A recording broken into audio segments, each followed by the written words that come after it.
من الشیطان الرجیم بسم اللہ الرحمن الرحیم۔ کبھی آپ نے سوچا ہے کہ اللہ تعالیٰ نے ہمیں کیوں پیدا کیا؟ صرف کھانے پینے کے لیے، سونے کے لیے یا پیسہ کمانے کے لیے؟ اللہ تعالیٰ نے قرآن مجید میں فرمایا ہے، اور میں نے جن و انس کو صرف اپنی عبادت کے لیے پیدا کیا ہے، یہی ہمارا اصل مقصد ہے۔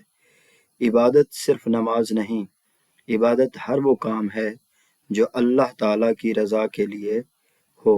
رزق کمانا بھی عبادت، اولاد کی اچھی تربیت کرنا بھی عبادت، دوسروں سے مسکرا کر بات کرنا بھی عبادت، لیکن شرط ایک ہے، نیت اللہ کے لیے ہو۔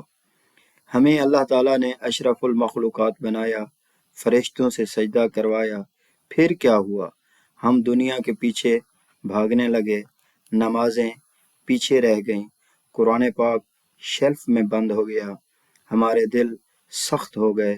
اللہ تعالیٰ فرماتے ہیں، کیا ایمان والوں کے لیے وقت نہیں آیا کہ ان کے دل اللہ کے ذکر سے نرم ہو جائیں؟ یہی چیز جو ہے ہم سب کے لیے ہے۔ ہمارا اصل خسارہ کیا ہے؟ ہم سمجھتے ہیں نقصان پیسے کا ہے، نقصان کاروبار کا ہے، لیکن اصل نقصان یہ ہے کہ ہم مقصد زندگی بھول گئے ہیں۔ نبی کریم صلی اللہ علیہ وآلہ وسلم نے فرمایا، دنیا مومن کے لیے قید خانہ ہے اور کافر کے لیے جنت۔ ہم نے اس قید خانے کو ہی جنت سمجھ لیا۔ اگر آج ہم مر جائیں تو اللہ تعالیٰ کے سامنے کہہ سکیں گے، یا اللہ میں نے تیرا مقصد پورا کیا؟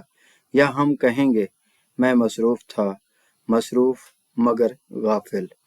یا اللہ ہمیں اپنے مقصد کو سمجھنے کی توفیق عطا فرما، ہمیں دنیا کی دوڑ میں کھو جانے سے بچا لے۔